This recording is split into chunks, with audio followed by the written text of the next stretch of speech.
Okay. Well, are we good? Okay, awesome. Welcome everyone to ACDE number 204. We have a fairly packed agenda today. So first off, we can discuss what happened on DevNet 5, where we're at there. I know there were a couple bugs that came up, and then plans for DevNet 6.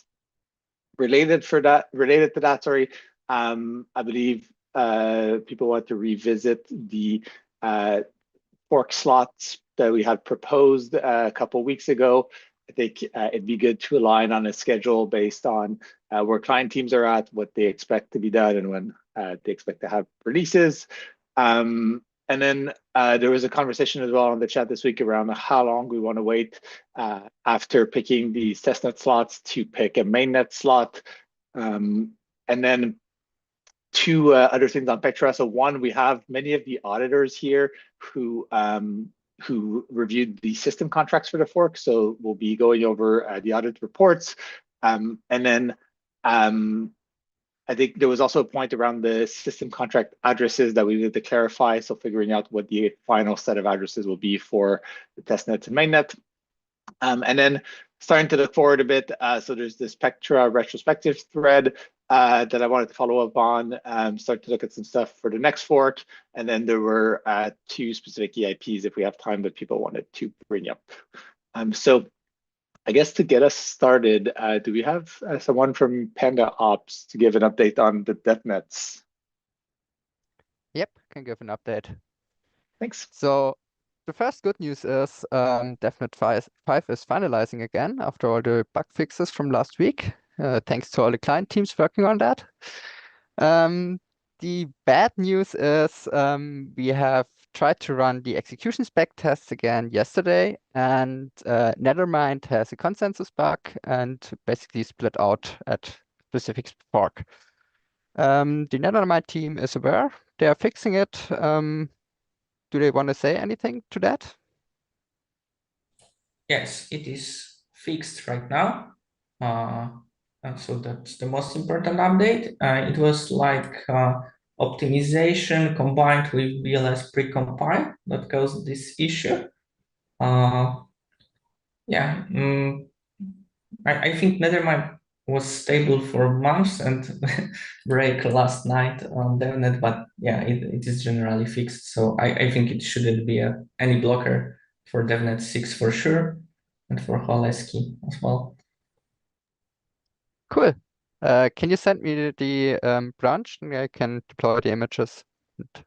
Yes, so I'm running this image for already on some nodes, but it would be good to update a few nodes, all nodes as well. So let me send you.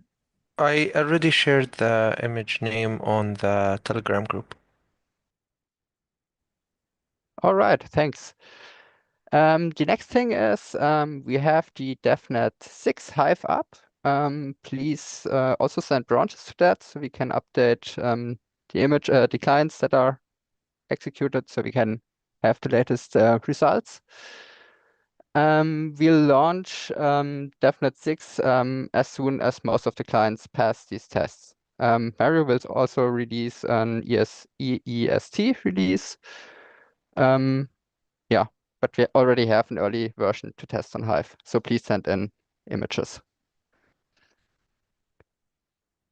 Mario? Yeah, one thing worth mentioning is that there's a PR currently open in the EIP's repo, one for each of the system contracts, and that's just to update the addresses to the last update that's going to happen before Prague launches. So I think we should get those merged, and then yeah, please review. So then we can just proceed and update yields, and then we can proceed and update east, and then we can tag. It should be fairly quickly, but yeah, just a heads up that the addresses are going to change in DevNet 6 if these EIP PRs go in. Got it. Do you want to share the PRs in the chat when you have a chance? Of Are course. these Yep. and these latest addresses are like the nice ones with the number of the EIP at the end, correct? Exactly. Yeah. Yeah, PK opened those PRs, and these are the addresses that we are gonna potentially gonna use for mainnet. Yep. Cool. I think we're gonna talk about that later on too. Okay. So I mean, yeah. Do you want to cover it now? If we're talking about it, it's not a huge topic. Yeah. let me finish the update first. Okay, yeah. The last thing I want to mention is I should remind the clients of the block fee update in the Genesis for DevNet 6. So that's the last update. Okay. Regarding the contract addresses, we have generated a set of nicer looking addresses, starting with 0 bytes and basically having the EIP number as a suffix for the contract. It's now quite late in the release cycle, as we plan to have releases on next Monday. But I guess it's a one-line change, hopefully for most clients. We have opened PRs for them. So yeah, it's basically up to decide if we want to use the nicer looking addresses or if we stay on the not so nice ones. I think given they're going to stay on chain forever, it's worth doing the change. And it is kind of a nice pattern if we can use it going forward for system contracts to have like leading zeros, then yeah, zeros at the end and the EIP number. Is there anyone for whom this would be like a significant change, or do you think that it would delay things?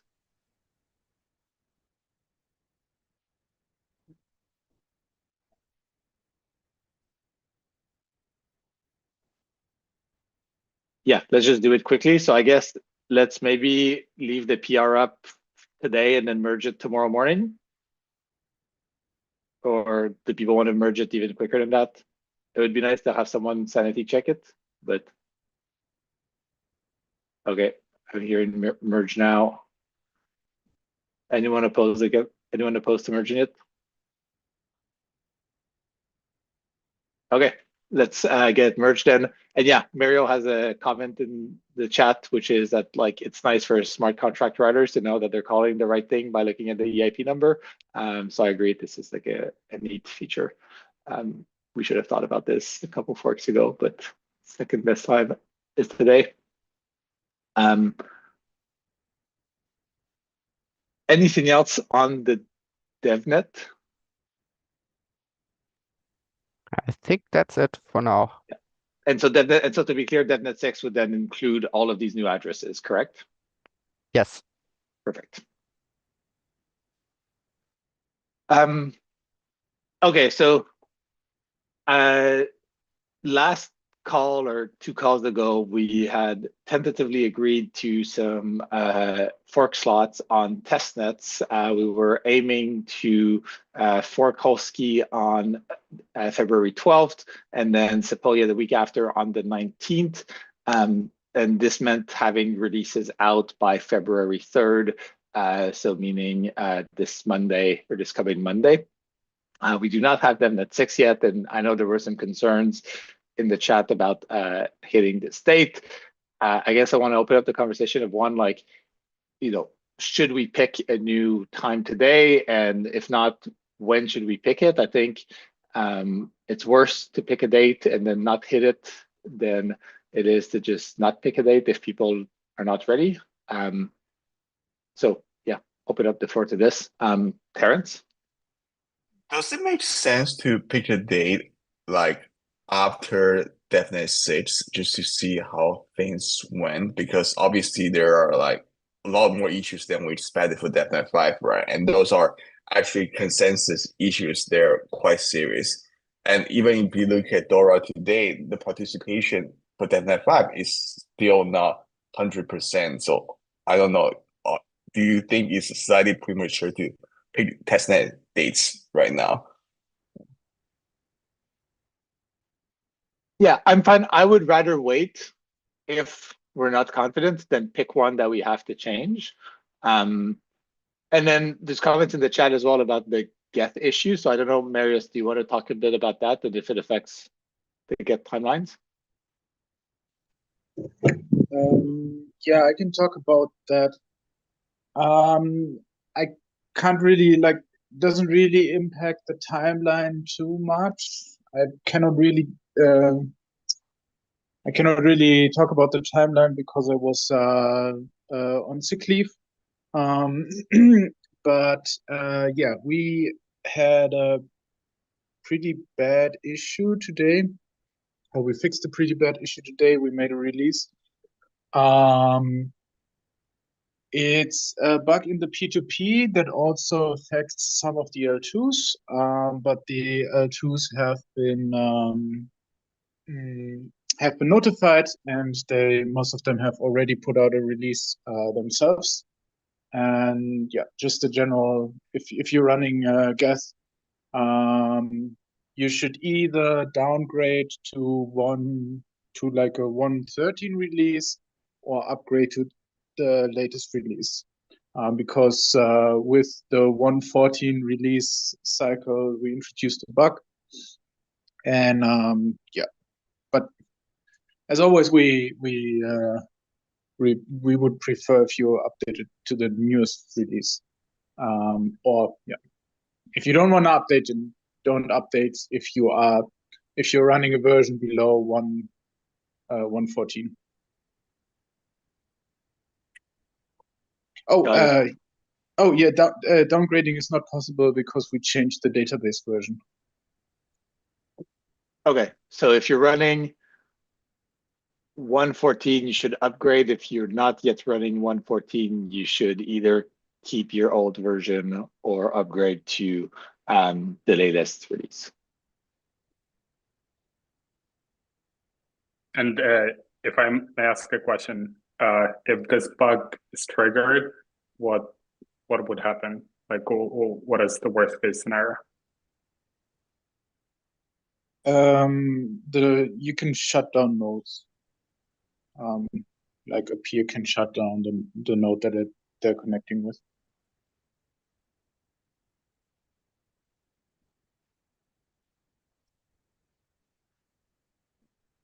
Okay.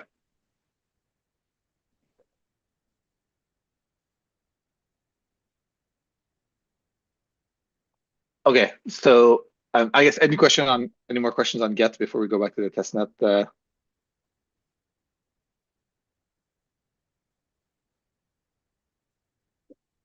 Okay, then on the Holsky, yeah, timing. So would the rough plan then be get DevNet 6 launched, which we can hopefully do in the next few days, ideally, if not by the Monday testing call, then shortly after that. Assuming this works, then we feel confident to pick the testnet fork blocks. So I guess realistically, this would mean picking them on next week's ACDC.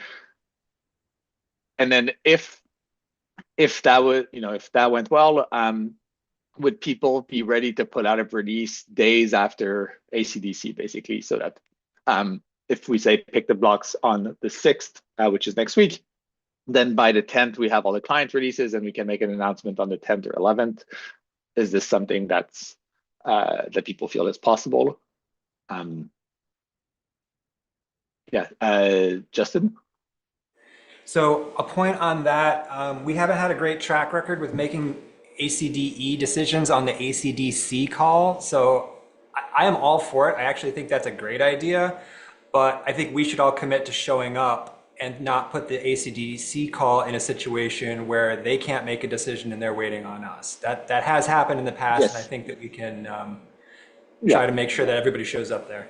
Yeah, good call. So if we make the decision next week and your client is not there, we will ship the release and we'll have a TBD for your client's release in the blog post. Yeah.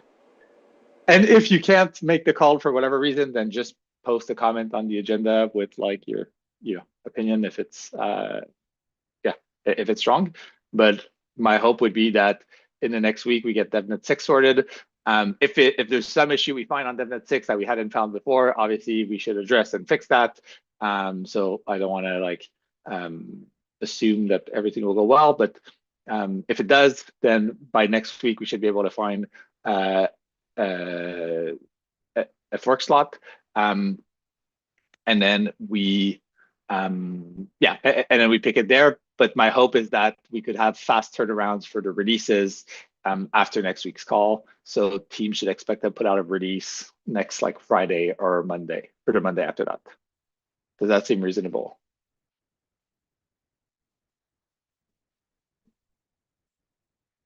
Okay, no objections.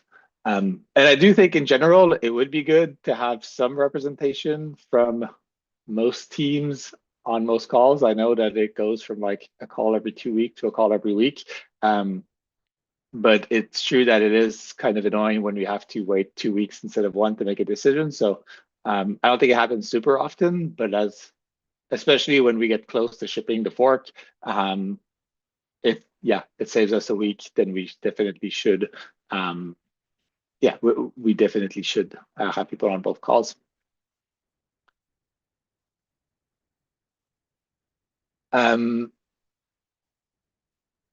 So Samat, I'm not sure I understand your question.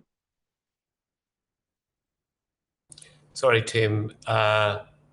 Just wanted to make sure that DevNet 6 was up and running and completely stable before taking a call on making the client. Yes, and I'm saying, can we do this by next Thursday? Ideally, we can get it up in the next few days, and then by Thursday, it would be stable. Is this realistic, or do people have a strong concern with that? Could you please clarify whether it moves the testnet timestamps? Like, provided DevNet 6 is stable, will we still might commit to the same timestamps, or I would push them back. So yeah, so if we forked next week, or sorry, if we chose the timestamps next week, I would push it back a week. So my proposal would be February 19th for Holeski, and then February 25 for Sepolia. I have some timestamps in the agenda that are like good times and that meet all the epoch boundary criteria.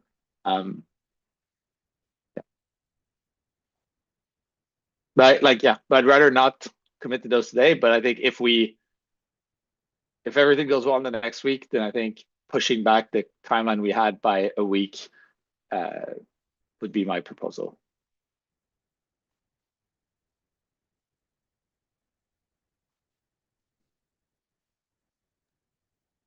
And to clarify one more time, we're given these 2 weeks between we commit to timestamps and potentially immediately do the release to actual testnet fork timestamps to give the ability for all of the people to upgrade. Correct. Is 2 weeks a long time, or? So in practice, it's going to be closer to like 10 days or a week or something. So if we have, say the last client release comes out on like the 10th, and then we have the blog post on like 10th or the 11th or whatever, then the first fork is on the 19th. So it's like a bit under a week. Historically, that's what we've done for testnets, and then for mainnet, we tried to have a bit more delay because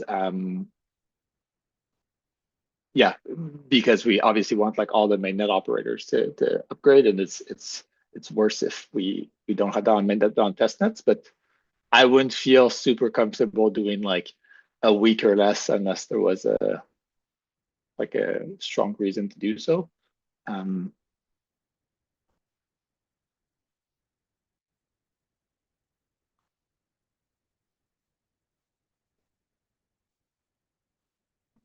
And I do think so. Yeah. Sorry. And one last thing is like I think it's kind of nice if the testnets fork before all core devs on those weeks. So like, if we have the blog post out, say on the 11th, there's all core devs on the 13th. I don't think we'd want to do like a 1 day heads up before the fork, but then I think it's quite important to have the testnet fork before the all core devs of the week after that, so that we can actually see it fork and then, make any adjustments on the call.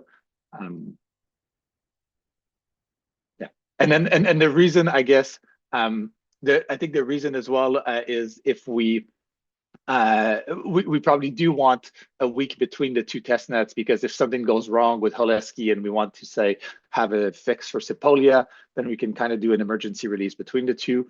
So I wouldn't do like Holesky and Sepolia quicker than this.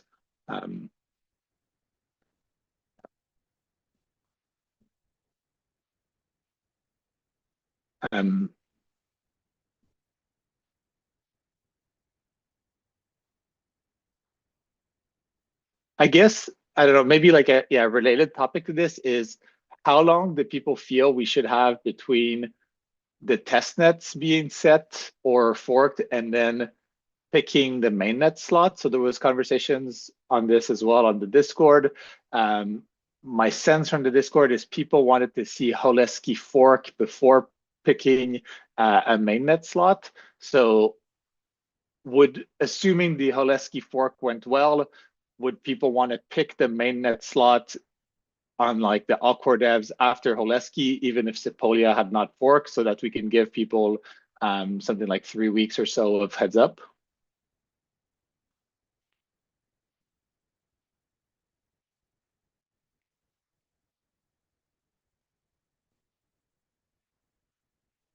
So I guess, yeah, anyone opposed to picking mainnet after we see one testnet fork if the testnet goes well, so that we can give people a bit more of a heads up?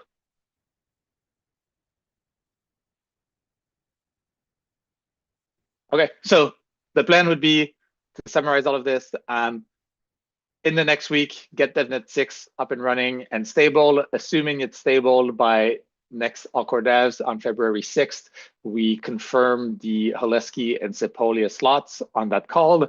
Teams are expected to make a release on the 6th, 7th, or 10th. On the 10th or the 11th, we have an announcement go out.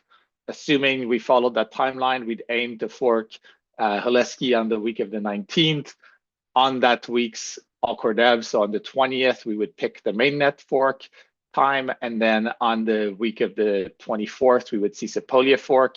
And assuming Sepolia forks and doesn't have any issues, then we can start having client releases out and potentially announce, have the fork announcement go out on like the 27th or 28th if there aren't any issues, and ideally give people a few weeks after that to upgrade. So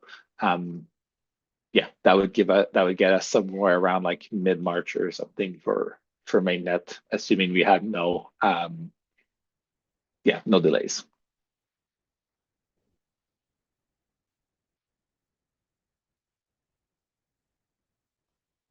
Any objections to this? Okay, so I think we can revisit this next week, but so client teams, just please get the Hive test passing. Let's try to get DevNet 6 working, and we can agree on the fork slots next week. And then one last thing, would it not be useful to have a preliminary timeline by next week's Alcor Devs? I mean, I guess what more do you want in terms of preliminary timeline than I can look at some possible mainnet fork slots for next week's Alcor Devs as well, if people find that helpful. I do feel like this can backfire though, because sometimes I'll say like this is the tentative mainnet fork block, and then it will be tweeted and people will just assume it's that, and they'll be disappointed if it's not. So I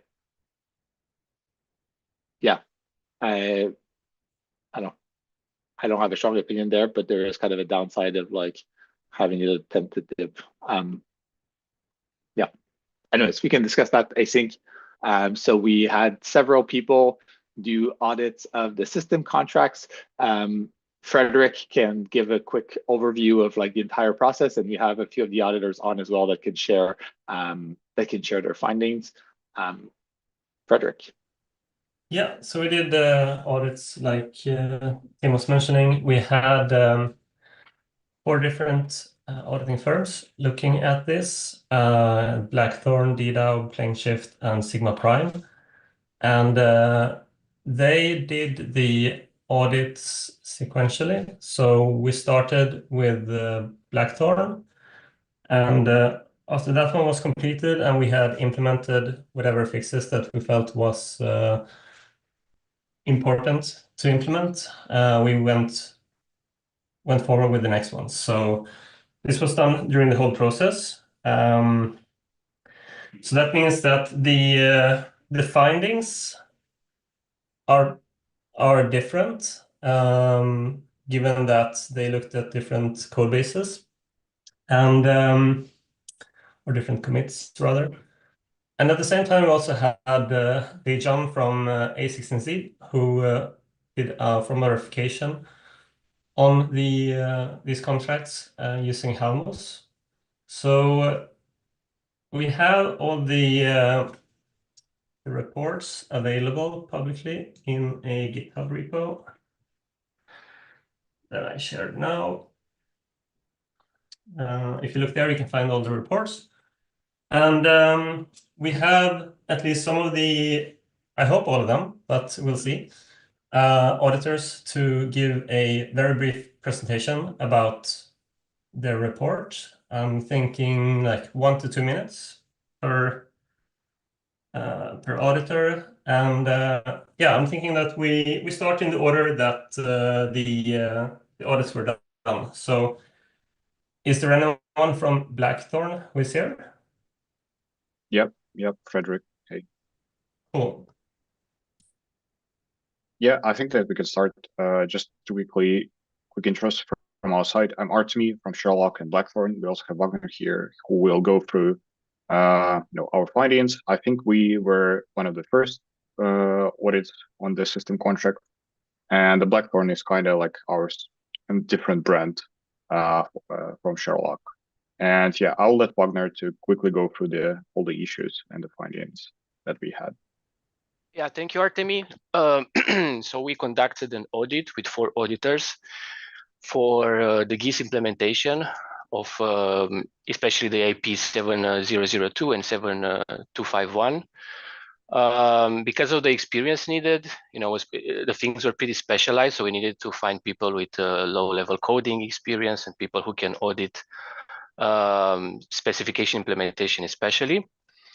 So in our report, we had 2 low severity findings. The first one would be a semantic finding, which is more like a recommendation, basically to update the counter semantic that will optimize the gas usage when it comes to consolidation and withdrawals, which, as I said, it was more like a recommendation, but considering the fact that the current gas semantics will not always hold true, and about the fact that the complexity of the contracts could change, this is not something that is expected to be purposed in the future.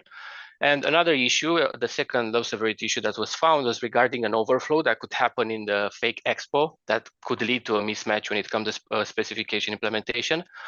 But again, this is more specifically to the EAP's Python specification. And an important note that the reason that why it was a low severity finding is that in the current setup, in the current settings, it is pretty much impossible to reach that value. But in the possible, in the future, assuming, heavy scalability, especially, it could be possible for the excess to be bigger than 2,892. So because of the fact that in the current settings, it is impossible, it is a low severity issue, but it's important to keep that in mind also for future references.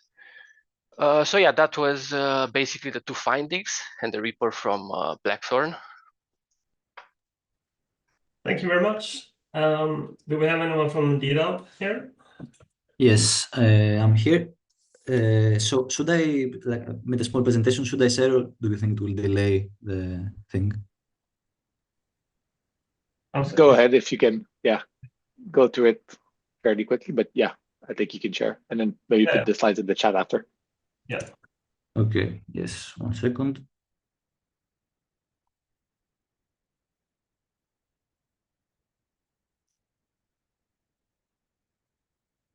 Can you see my screen? Yes. Yeah. Okay, so I'm Sips. I worked on this along with my co-worker Tony Valentine, who's also on the call. We audit the 3 system contracts. Now, I'll speak briefly about the methodology we used. So the two of us audited the contracts for 2 weeks. And because it was a really low-level code audit, we looked at the code at different abstraction levels, be it the GEA source, the EVM bytecode directly, the recovered decompiled source by our decompiler, and the 3 address code of our binary lifter as well. And along with the report, we have some annotated control flow graph and decompilation outputs, which you can find. So for the EIP 2935 was the simplest of the 3. So I'll not mention much. We only found the discrepancy between spec and implementation regarding the ring buffer size, which has been addressed. Now the other 2 EIPs are more important, and they share a common architecture of like message queue. And yeah, so the basically the messages are added, requests are added to the end of the queue, and once at each block, a system call is performed to remove some of these requests, and a request fee is required in order to add a new request, and that request fee is based on the number of excess requests. Now, I will go over some of these things because we have little time. But basically, we identified 3 shared issues, and the most important one was a medium severity denial of service vulnerability, and 3 advisory issues, which I'll not mention. You can go through the report to look at them. And the impact of this DOS is not huge. It's basically a lot of convenience if this is to happen.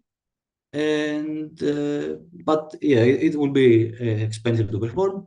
And the overview is that because the fee is updated once for every block, if you take it at an extreme, a user can fill a whole block with hundreds of requests or even over 1,000 at ideal conditions, and goes up to a few hours of downtime.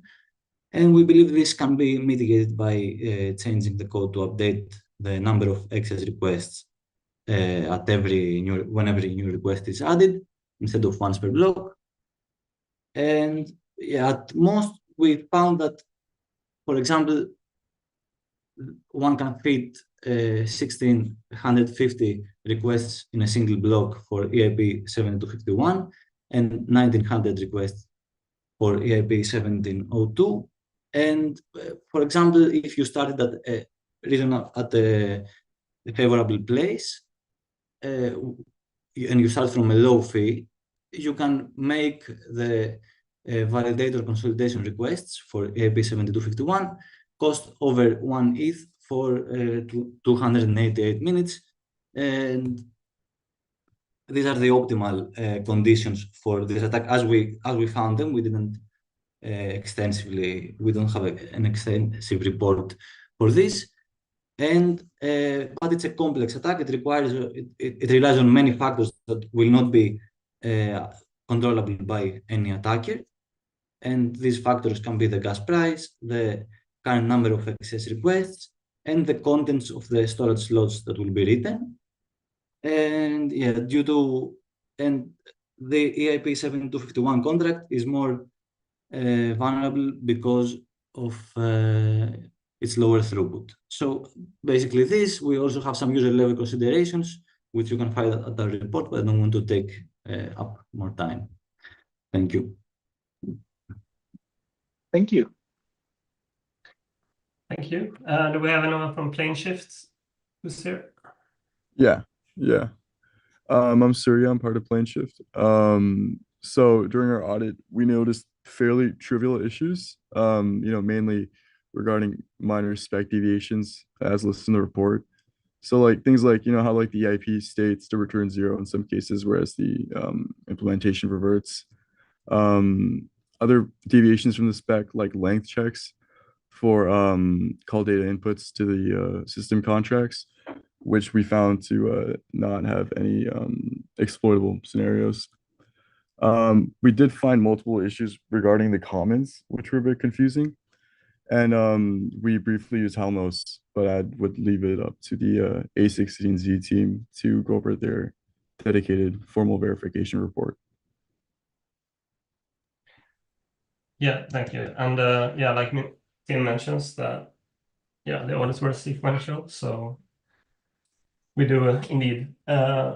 It was expected that there would be fewer and fewer issues found. So obviously, the fact that if someone doesn't find anything doesn't mean that they have an inability to find the same issues. The same issues just might not have existed in the commit that they were looking at. Yeah, Sigma Prime is next. If anyone from Sigma Prime is here. Yes, hello. I'll also quickly share a screen if I can. Okay, so quite a lot of what we found has already been discussed and covered, so I won't repeat and go over it again. The main topic we found was the thing that the DDAO people were talking about, and we got similar sorts of numbers here. I'll talk briefly about some of the possible impacts. It could be done intentionally to avoid fees if you did have a large number of validator consolidations or withdrawal requests, if that's a concern. Possible storage bloat. We asked you what were your concerns, what were your reasons for having a fee, and you said, you know, concerns about storage bloat. And I suppose that's if you have no fee at all, but there still could be some storage bloat by having lots of extra requests written into the storage space. And then, yes, as DDAO was talking about, the sudden spike in fees, it would shoot right up instead of curving up. And I think he skipped this. It looked to me like he had this, but in the EIP, it does talk about fetching the fee.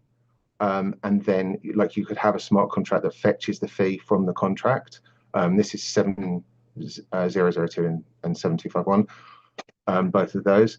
So you could fetch the fee from the contract and then automatically send that fee. And obviously you could have that request in the mempool thinking you're going to spend a very small fee and then end up sending like more than an ETH to make a withdrawal request. So that's that point. And then other smaller findings. One thing, the block hash contract, that's what's the number? 2935 is payable, which may or may not be a concern to you. In Solidity terms, it would Solidity would put things in to check the call value. It's not very natural, obviously, to request a block hash and send lots of Ether in that request, but it can be done. And with an Ether, with a Solidity contract, that would be blocked. So maybe you want to check the call value at the start and block that. And then DDAO talk about this as well. This is the same point really. We also investigated the fake expo and found that it starts to overflow at 2893. And we did a little test and we didn't find the numbers got sort of suddenly dipped, and we went up to 10,000, a numerator of 10,000, but it is possible that this value beyond that might suddenly dip. There's a test in the report to check that further if you want to do that. I won't go through this, inconsistencies with the EIPs. One little oddity, probably an irrelevant edge case, is that in the Genesis block, some of the behavior is not as expected. Leave that to the report. And then also, as has been mentioned, lots of comments about the comments, possible minor optimization. And yes, that's everything from me. Thank you. Thank you, Richard. Do we have Dejan here as well? Yeah. Let me share my screen quickly. Can you see my screen? Yep. Awesome. Hey, I'm Dejan from A16Z Crypto. 1 second. Just quick disclaimer that my comments are not business or technical advice. So I'm working on formal methods at async crypto. Previously, I was at the runtime verification, and I'm worked on some bunch of the formal verification work early days. And right now, I'm working on the Halmos formal verification tool, and I used Halmos for this verification. So let me clarify the scope of this verification to set the correct expectation that what I focus on is that the bytecode behaves as specified in the EIP documents. And I mean, this is because that the assembly programmings are really challenging and many things go wrong. So I wanted to make sure that nothing happened there. I did not verify or reason about anything about the EIP spec design itself, like this, all the DOS vectors or any numerical analysis that discussed before. There's a clear separation on this. So essentially, I focus on the low level. There's also some caveats in that bytecode verification that so the Halmos I'm using is based on the bounded symbolic execution. So there are two types of bounds. One is the loop bounds, which meaning that how many loop iterations are considered. So right now it's set to the 16, which is sufficient for most parts of the contracts, except that the loops in the fake exponential, which can go to like hundreds or even thousands in principle. So if anything issue that appears in the higher iteration, for example, this overflow more than 2000 will be missed with the current setting. Of course, we can increase its bounds. Right now, but it will take longer. So right now it took 10 minutes in my laptop with this 16 bound. So you can run and increase, but I think that I'm not positive that it can increase more than thousands. Not really practically feasible. There's another types of bounds, which is the core data sizes. So you need to specify what sizes of that, and whatever is not specified will not be considered. So, but with that caveats, the result is that all the verification passed.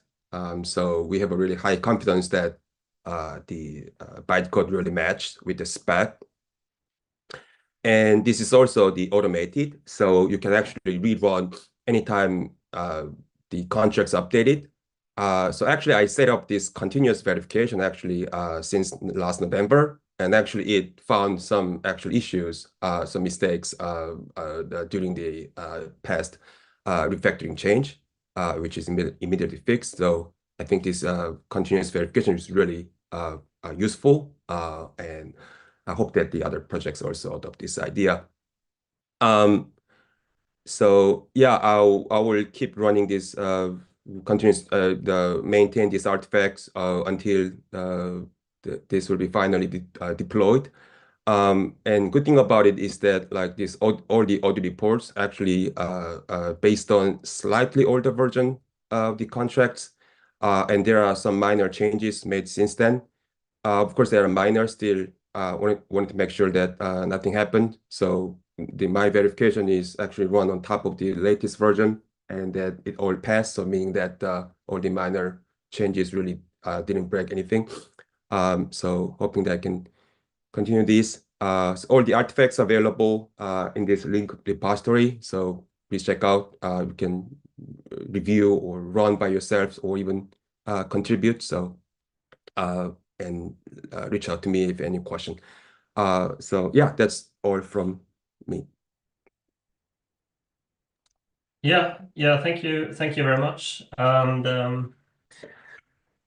a very big thank you to all the auditors that took part of this and were very flexible with their timelines. We know that we were a bit late, and the auditors were very good to work with in regards to that. they also showed a lot of good faith by providing reduced fees, given that it's a public good project. So we are very thankful, and to Dejum, who has been working on this pro bono. So yeah, thank you very much. Yeah, I'll echo that. We reached out on what was pretty last minute timelines for what I know for what I know of how booked auditing calendars are. Really appreciate everyone who participated in this and worked with us. Yeah, it's nice to know that we have high confidence in these contracts. I don't think there were any questions. And again, Frederick shared the report. So last call, otherwise I think we can move on. Okay. Next up, so we have this thread about the Pectra retrospective. I saw there's some activity there already, but there hasn't been a ton yet. So I just wanted to flag this again.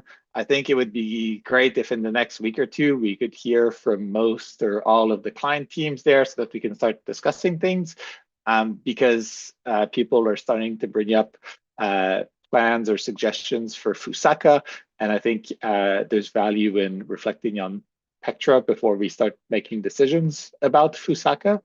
That said, on that note, like one thing we did agree to in the past was to cap the number of EIPs we include based on what's in a DevNet.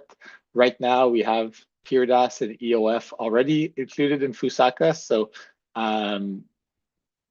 meaning that we should not include anything else until at least these two things are running on a DevNet. So in terms of work and prioritization, teams should move those two things along if we have cycles after Pectra.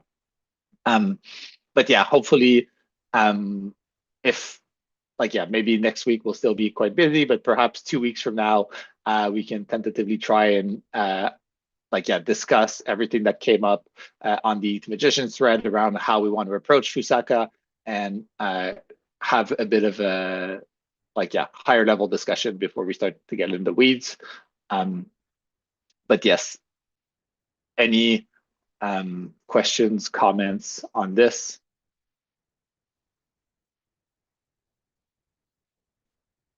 If not, yeah, so Gajinder has a comment saying Verkle is in DevNet. So to be clear here, I mean like the real fork DevNet, not just like it's running on an arbitrary DevNet. So the thing we said we would do is that prior to adding more stuff in a fork, we want to get what's already included on a Fusaka DevNet. So Fusaka DevNet 1 would have like PeerDAS and EOF.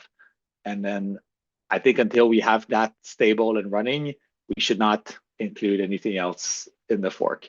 And we can obviously expand that if and when we're comfortable with it. But that would be like the baseline. And in terms of like short-term work, I think on both those tracks, there's still a lot to do. So if teams want to move Fusaka forward as they wrap up Pectra, getting both those things in a spot where they're stable enough to merge together on a DevNet would be like the highest impact thing to do. Guillaume? Yeah, just a quick question. So if it takes a very long time to get any feature running on a DevNet, what do we do? Like we just, or we realize there's a good reason not to do something. And I'm thinking specifically about execution engine, like the idea that seems to be coming back. So I think that would make sense to question some choices we did a year ago. But okay, yeah, not trying to start a debate, but more like just. So it's fine if we remove we can choose to remove something from a DevNet. That's fine. What we should not do, and what we did wrong with Pectra and caused months of delay, is add 10 unimplemented or schedule 10 unimplemented things for inclusion, and say, okay, we're just gonna go and like implement all of this now, and then we have 12 different client teams that have to implement 10 different things, and we try to like move all of that forward. It's just extremely hard to do this in like a coherent way. So we have like these different statuses. So scheduled for inclusion, CFI. So we should start, SFI should be the stuff that's going to be in the next DevNet. And right now for Fusaka, we have EOF and PeerDAS. And ostensibly, that's what we should try to put in the first DevNet. If we realize that these things are wrong, we can always remove them from the DevNet. But we shouldn't do something like, okay, we have EOF and Fusaka, or EOF and PeerDAS, and neither are ready. And there's these 5 other EIPs, and they're not ready either. And so we're going to put these 7 EIPs at the same time. And I guess, yeah, Lucas, you're saying like, won't this make us move slower? My strong intuition is it would not, because then we can at least know everyone's like done the thing at the same time. Otherwise, I think it becomes quite hard to like basically align on, okay, who is where in terms of the different clients and different things. And it doesn't mean there should be only like one new EIP per DevNet. We can agree like, okay, say we have EOF and PeerDAS, and then everything is stable and we want to add more stuff, and there's like 3 small EIPs, then we can all agree, okay, those 3 small EIPs will be in the next DevNet, but we shouldn't from the start have like more than we think is reasonable for a single DevNet. Roman? So first of all, thanks for saying this, very supportive. My personal view on the ideal schedule of when we scope and when we ship features is, so we have fork n plus 1, and fork n plus 2. By the time that fork n hits mainnet, we already have fork n plus 1 scoped. So immediately after that, so in this case, by the time Pectra hits mainnet, we already have Fusaka scoped with major features, and we start iterating on that. And by the time Fusaka hits mainnet, we already have fork n plus 2 scoped, and we can immediately start going into development cycle and testing. Thanks. Lucas? Well, I'm not sure if we want to start this discussion, or should I wait for some other time to give the feedback about I mean, this? we have some time now, so I think it's an important discussion to have. Yeah. So in my opinion, what we should do is try to adapt this kind of TikTok schedule. I don't know how to call it. So, and I think what was proposed just before is too short. So I would say when we are hitting mainnet on one fork, we should already be going to DevNet on the second fork, if we want to make it faster. And that means we need to schedule. So we should have already, for example, Fusaka scope defined at this moment right now, and we could potentially now debate the next past Fusaka scope, right? So we need to see, because and this is a good example from my side, from our side, execution client side, because we were thinking that the next after Fusaka fork would be Verkle, and we put a lot of resources to it, a lot of time, a lot of effort, but right now it's in limbo, and we are completely not sure what will be next, right? So that's a very good point that we are not there. And and that's kind of, we kind of have to parallelize a bit testing, in my opinion, which is not parallelized, because development is already quite well parallelized, but testing and shipping is not parallelized at the moment. And it's not like I'm pointing out anything, it's just I think it's more of a I don't know, there is always limited resources, so on all the sides. So that's kind of what I wanted to say. So I would like us to get there, but my sense is what you're proposing is almost like one step past what Roman was proposing. So it's like step one is yes.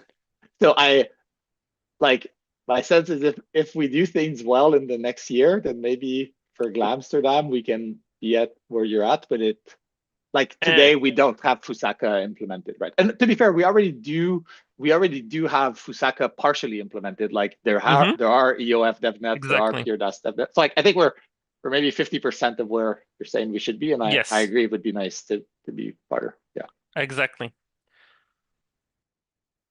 Yeah. Guillaume? Yeah, I just wanted to say I think it's a bit of a it's not a very good idea to do this thing because we have a lot of things changing all the times, and I don't think we're fixing the real problem here. The real problem is that we are not scheduling the stuff that matters on the roadmap. We're just adding whatever is currently all the rage on Twitter, and it's going to change in 6 weeks, and we'll keep running on the next item without removing the previous one. We've had a lot of this happening for Pectra. We've had, for example, inclusion list. We realized after some time that this was not that this was not ready enough, so we decided to put it on later. And now we don't really know when we're getting inclusion lists. So it's not even about just Verkle. It's about all the very important changes to the. I think there's two different problems though. One is making good decisions and being better at that, and I agree we can improve that. The other one is basically parallelizing the debating about the fork versus implementing the fork. And I think like Roman's suggestion is like when we get to shipping fork A, in this case Pectra, then we assume that the debate is closed on fork B, so this case Fusaka, and we can debate the fork after all we want. So we can debate Glamsterdam, all we want, but we don't delay the implementation of Fusaka because of this.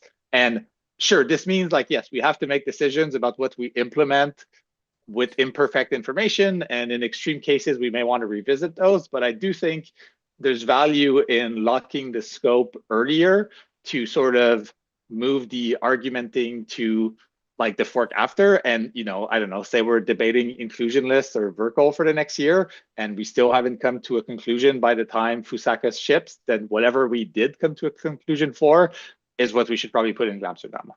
Right, but my counterpoint would be exactly that. It's Verkle, right? I started working on it 4 years ago. It was always supposed to be the next fork. And every time it's pushed, yet another small fork in between, and then something more important. Like sure, okay, so not to make it about Verkle, but I think it's different to say we chose not to prioritize Verkle for the next fork, which is the case. Like we chose not to put it in Pectra, and then we chose to split Pectra.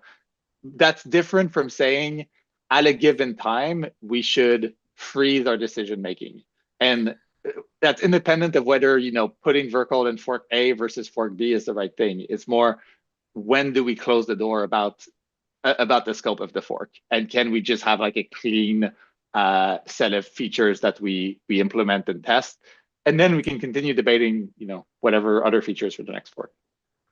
Right, but okay, what I'm getting at is when you talk about parallelism, and I understand there's some scheduling thing that makes sense.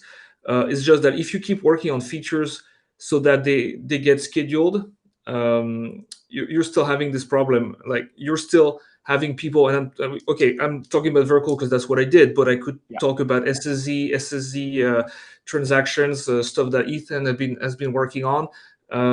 There's plenty of examples like this that happened to EOF for the longest time. We need to have a solution, and I don't think this approach, I understand why you're saying this, but I think we need to also have some guarantee that stuff we work on, first are useful, and that we don't waste time working on stuff that will never make it.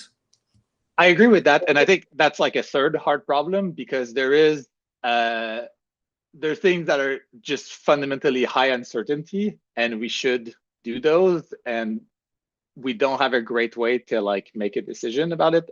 So it's like, yes, there's 3 different problems. One is just, can we ship stuff quicker? 2 is, can we separate arguing about stuff versus focusing on the implementation? And 3 is, what do we do with like more speculative projects, and how should we frame those? Because, and there's a sense where sometimes they're just like not ready, and they take longer than expected and whatever. So we can like I think that should be expected, but I agree we don't have like a clear way to say, oh, like we actually don't think Verkle is the path forward, or we don't think EOF is the path forward, or we don't think SSZ or whatever. Like, yeah, that's another can of worms, and I don't have like a solution for it right now.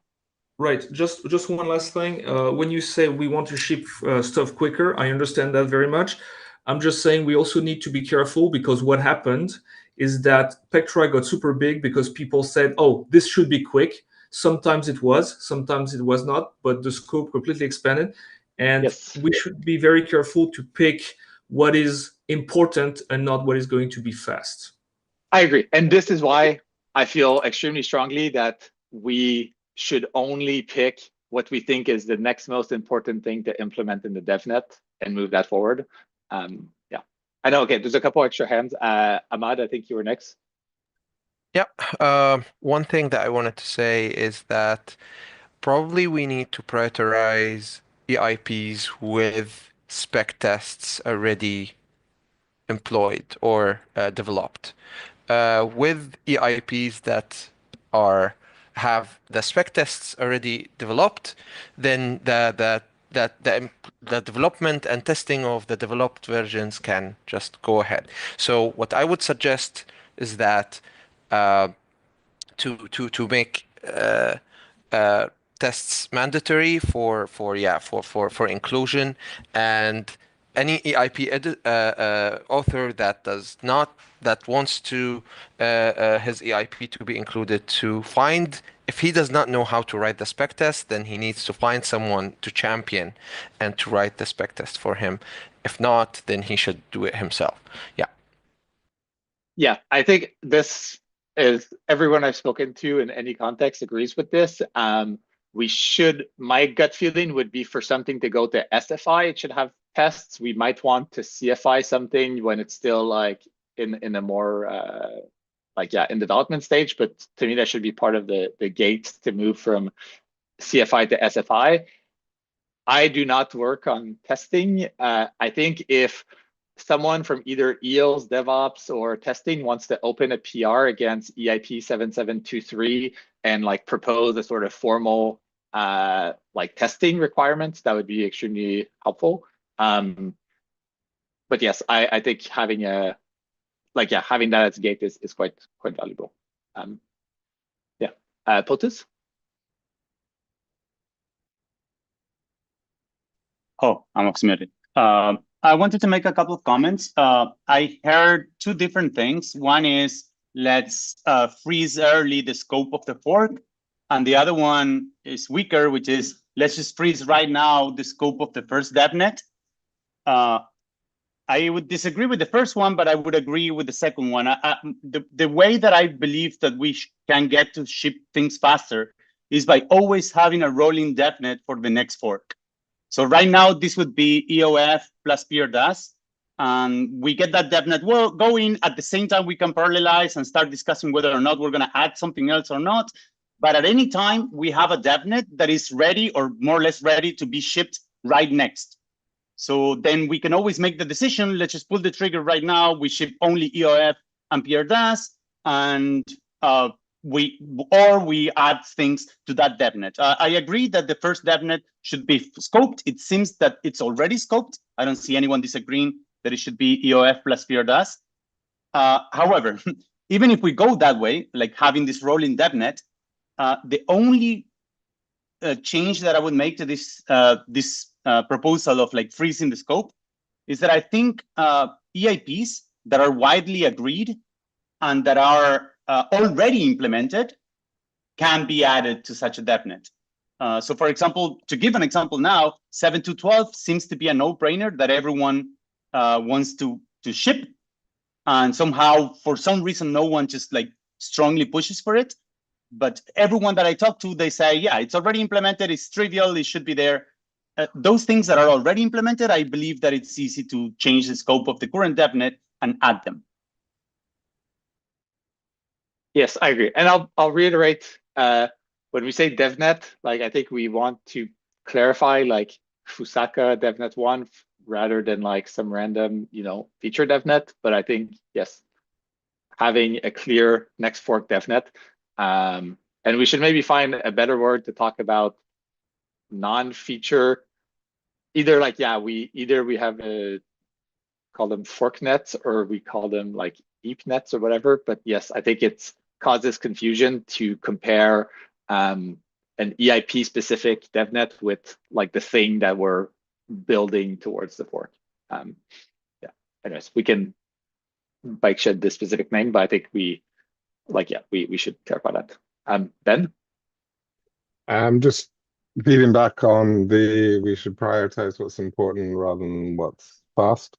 I think as long as we get the correct prioritization, and I'd use for all of our audience. So I'd use T-Store as an example there, which was both fast and for a certain community, i.e. on-chain devs, was very important. But I mean, that took like 3 years plus or 2 years at least to land, even though it had been implemented before. So we shouldn't forget the little things and what's important to wider community rather than just, I don't know, stakers, validators, that kind of thing. Yes, I agree. Like we need to improve the decision making as well and justify like why we're doing something. Anything else on Fusaka? We can continue this conversation on another call, but I think this has been helpful to at least get some context from different people. And I would reiterate, like, it seems like there's strong agreement on at least moving forward with a tight scope to start. So if you do have spare cycles and you're looking for what to do now that Pectra is almost done, PeerDAS and EOF, I think, should form the basis for Fusaka DevNet 1. And that should be like our starting point for any other things we consider. And then I'll also flag, Mark on the call had proposed 2 EIPs for inclusion in Fusaka. There's been a couple also proposed as well before. So we don't have to discuss these on the call, but if people want to start reviewing them async, it can help as we start to discuss this. There's a comment about scheduling DevNet 1 for Fusaka. I guess I'd be curious to hear like what's the state of the PeerDAS and EOF DevNets if we want to do this, and if it's still, my sense is it's still more valuable to test them independently than to try and merge them together. But I don't know if anyone has an updated view on that. They are independent scope, so it's easy to test them in the same DevNet because the kind of bugs that you can find are completely different. Yeah, Denim? So as far as the status of the OF, yeah, it is fairly separate from the consensus layer. I've got 4 different clients, Nethermind, Geth, Reth, and Besu, running under a fuzzing program. They've been fuzzing for almost half a day now. No problems found so far. So I'm fairly confident we could ship what we would have shipped for Pectra into a DevNet. However, since we have time, since we're not going to ship it in Q2, there are some base features that we would like to address that we didn't address because we were trying to hit the Pectra timeline. We didn't want to hold things back. I have a list. I'm going to go over it in the EOF call next week, proposal for draft for what the DevNet's progression would look like before I bring it to ACD. I want to talk it over with the EOF call. But I'm fairly confident that we could, it's ordered in wish list order. We could cut from the bottom when we need to ship. So. Okay, and then PeerDAS DevNet should be ready the week after. POTUS, did you want to add something to this? Yeah, to Dan, I would suggest that we don't change EOF right now, at least not for the scope of the DevNet. Let's just schedule a DevNet. Let's ship a DevNet. Let's start testing on a DevNet. And then you have in parallel discussions as to how the scope of EOF on the next DevNet would be. You're practically describing the document I have written up. And our DevNet 0 is ship what we have now and then tweak on DevNet 1 and later.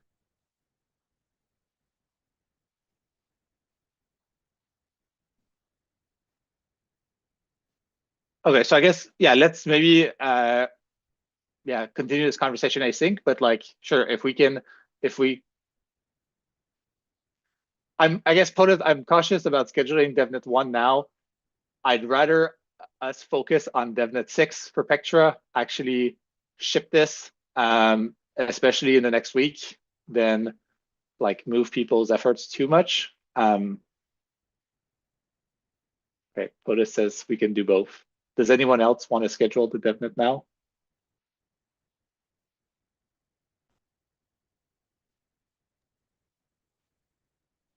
Okay. Yeah, let's not do this now. Let's ship Pectra, and we can also coordinate async on the DevNet.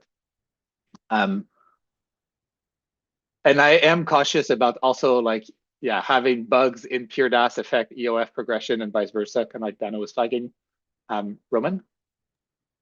Yeah, just a quick follow-up response to POTUS disagreeing with freezing the scope and having the DevNets for fork N+1 running. Again, as I said in the chat, like this would be ideal state of the world, but this is not something we can get to tomorrow or by the end of this work, because like we agree that we need to change the process, but we cannot immediately just switch it and get to our North Star of how the process should work.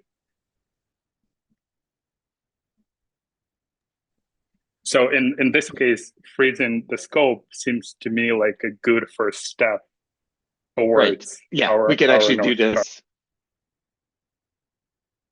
Okay, so let's continue this conversation in the next calls. And yeah, I think again, I'll say if teams want to share their views in the ETH Magicians thread, I think that would be helpful so we can summarize them prior to the call. And hopefully in the next week or two, we can, we can agree on a path forward. And then, okay, we have about 15 minutes left.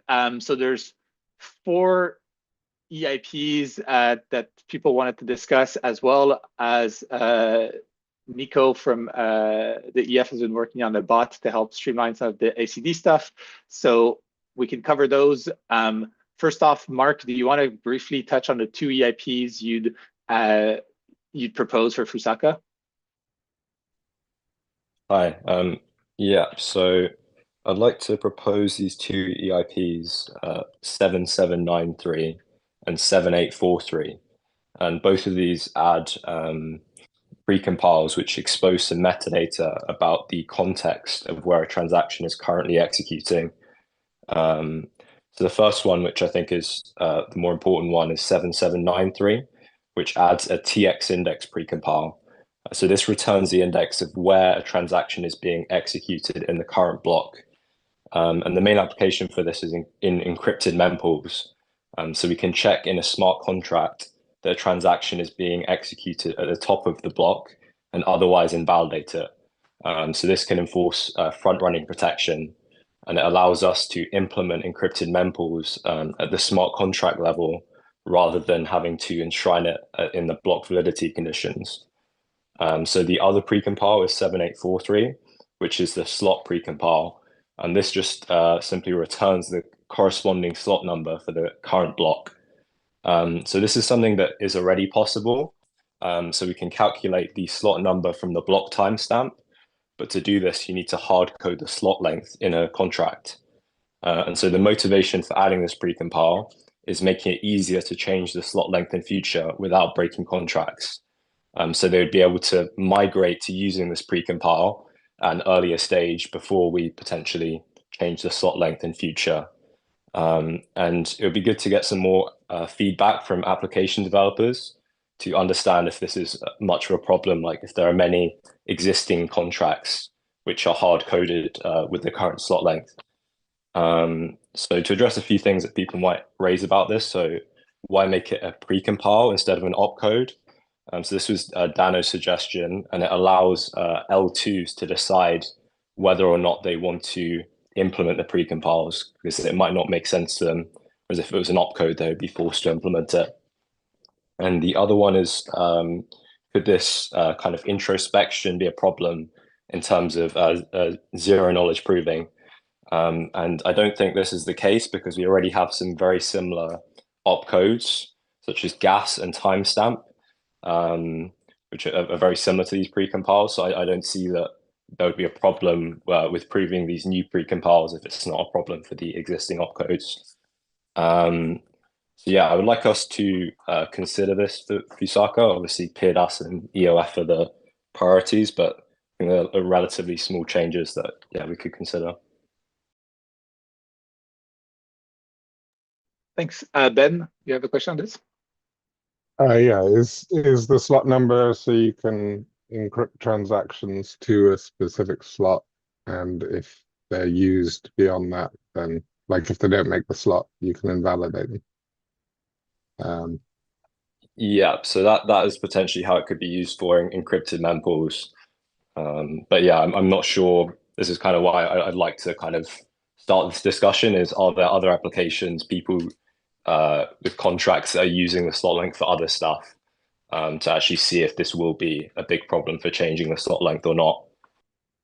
Yeah, I mean, I'm pretty sure there are. I've already brushed upon some other contracts that are that they want to calculate some slot length before. That's why we are proposing this precompile, to be honest, because future proofing, that's number one, reduce the number of contracts that will be breaking. Because like right now, if you want to calculate the slot, you have to divide the timestamp minus the Genesis timestamp over 12, which is not always going to be the case if we change the slot time later. And yeah, this resolves this issue, so we can have faster blocks eventually.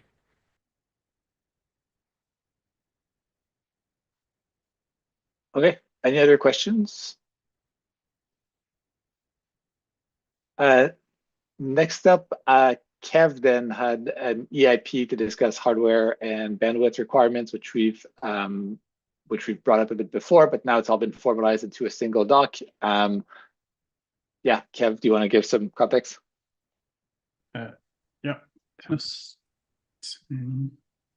You can hear me? Hello? Yes. Okay. Yeah, so we now have an EIP. I can copy it into the chat. But essentially it defines the hardware and bandwidth requirements for block builders, attesters, and full nodes. If I paste it in here, I think there was some confusion I saw about the block building part, so I'd probably open up discussion for that first. At the moment, it's 50 megabits per second upload for max throughput for block building.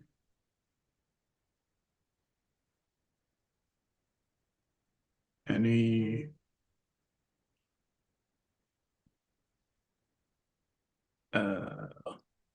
anyone? Yeah, Nick, so? I do want to push back on 50 megabits per second, just because we have seen a lot of the staker community speak up and say that their upload bandwidths are far below that. And I think that if we look at median bandwidth upload speeds in a lot of countries and a lot of developed nations in Europe and the US and Australia, it's far below 50. I would be much more comfortable with something like 25 or 30. But this is for block building, right? Like solo stakers aren't just, like not all of them are block building. Some of them are using MEV boost, and this is for max throughput. Local block building, right? Yeah, sorry, local block building. Yeah, this means that they're not able to anymore if we benchmark to 50. They would be able to, but they wouldn't be able to go to the max throughput. So they'd have to have like less, maybe like half a block or something like this. Or like one blob in there. Blobs. Yeah. Yeah, sorry, yeah. On that note, I saw recently there's data saying like, the public mempool gets very little transactions anymore. So do we know what's the average gas limit of a locally built block at this point. Like my sense is that they're actually not full because there's just like not that many public transactions anymore. I think the data always said it was like 6 million. I'd have to double check. POTUS?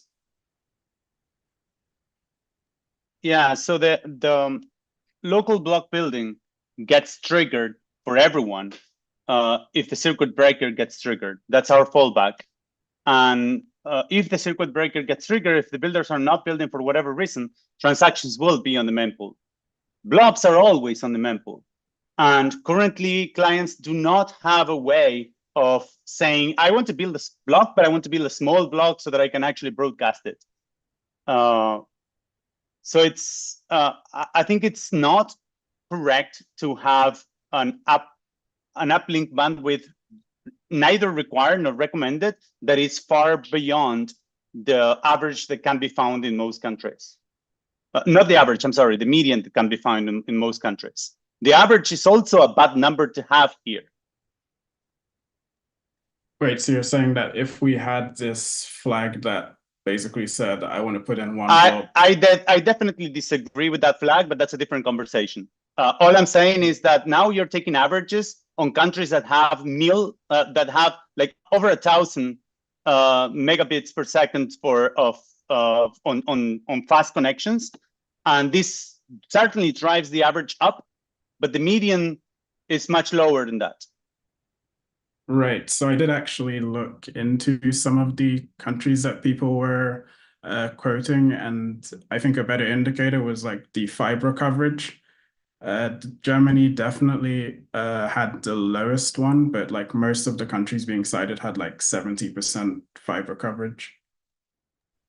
But when you look at those numbers, it like in the US, for example, when the fiber coverage is reported, it's per census block, and only one residence per census block needs to be able to get fiber for that census block to be considered covered. So that's not actually representative of who has fiber. Right, but I mean, maybe this is debatable, but like if the ISP is saying they're giving 1,000 megabits or 5,000 or whatever it is, I don't know if it's like a good argument to say that they're going to be giving less than like whatever the 40 or 50 that's being suggested. Like you'd have to be shaving off like 99%, right? No, but for example, these census blocks say that like Brooklyn is covered because they offer fiber to a few residences in that neighborhood, and that way they can say that they offer it to that census block when actually it's not available to most residents in that neighborhood. Mm-hmm. Okay, I see. Yeah, we do only have 5 minutes left, and there's a couple other things. So I think it's worth continuing this conversation on the node requirements channel in the Discord. I guess, can I quickly ask, do people have a problem with the max blobs flag? Because this solves the issues that we're having, right? I mean, I know POTUS has a problem with it, but do people generally have a problem with just saying, if you can't do the max throughput, then just build as much as you're based on your hardware requirement or based on your bandwidth requirement? Like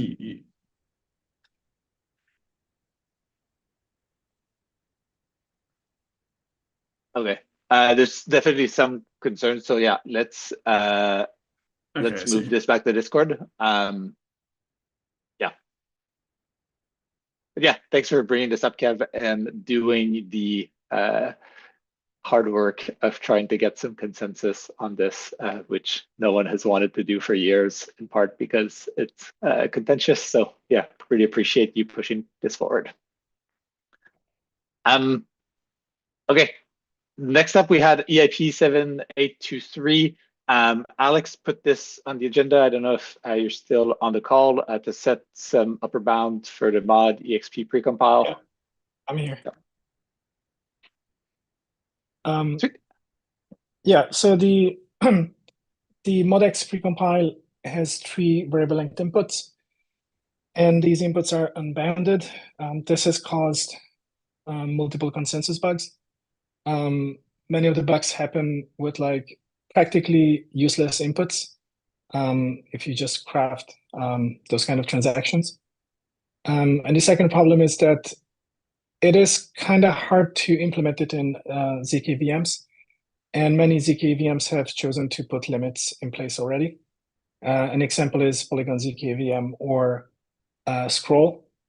And some others just purely decided not to implement this precompile. This EIP proposes to put a reasonable upper bound, the same upper bound, 1028 bytes to each of these 3 inputs. And the reason choosing this value is that this still allows RSA, 8K RSA verification, which is the highest key size for RSA which is in use. It's not the highest reasonably used key size, that's half this size. But nevertheless, this seems like a fairly good limit. It turns out that Polygon ZK VM has chosen the same limit. And we have also performed some analytics on the actual mainnet, starting from 2018 when this precompile was introduced, ending January the 4th. These statistics are in the IP itself, and it shows that the highest width using successful transactions has been 512 bits, and the actually useful like regularly used sizes are up to 256 bits. This basically means that the EIP wouldn't change the outcome of any past successful transaction, but we don't propose to introduce this retroactively, rather introduce it in a hard fork. And then furthermore, one more outcome of this would be that this would make it much more simple to be implemented with something like EVM Max. There are a number of other questions we could put in further limitations, and those are being posted on the Magicians forum link. So that's in a gist. I just want to get some temperature check if anybody have any thoughts about this. Maybe we don't have time for the feedback today. It seems like there's some loose support in the chat. Does anyone have like an objection that they wanted to bring up? Otherwise, I think we can continue async, but is there anyone who feels strongly against this or sees an issue? Okay, then if not, like, yeah, it seems like there's some support. We can continue this async. We had one last thing on the agenda. So Nico's been working on a bot to help automate some awkward dev stuff. Nico, are you on the call? Yes, can you hear me? Yes. Right. So I'm not going to do the full demo today. Maybe I'll do it next week because we don't have time. Basically, just to give context, it's a bot that will automate everything from the Ethereum PM repo. So when an issue is created, it will automatically like create a recording meeting and cross-post on different platforms. So it's going to cross-post on Ethereum Magician and probably also on Forecaster. I still need to finish this one. So, and then once the meeting is done, it will record, it will give a summary and the transcript automatically posted in the Ethereum Magician thread. And that way people can like access the text, like the text transcript to search precise words with timestamp and all of this. So hopefully it will help people to win some time and to be more effective. And yeah, I'm open to suggestion. I think there's a lot we could like automate, and we could have a good solution that help everyone to get good information from ACD without spending a lot of time into like the YouTube recordings and stuff. And yeah, and we can probably iterate on the AI summaries to find the best ones And yeah, this way we can have a more efficient ACD process. Yeah, thank you. This is this is really helpful. And then maybe one last thing to mention is I think the bot is open source or will be open sourced. So we can get other people to extend it and add some cool features to it. But hopefully we can automate a bunch of these things that we have to do every time and make it easier, because now there's about 10 plus breakouts running in parallel. So that'll be nice. And I know, sorry, last thing before we wrap up, there's an RPC standardization call next Monday.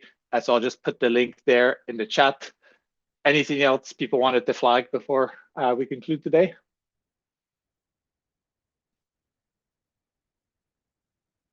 Okay, well, thanks everyone. Talk to you all soon. And yeah, let's get DevNet 6 sorted in the next week. Thank you. Thank you. Thank you. Bye, guys.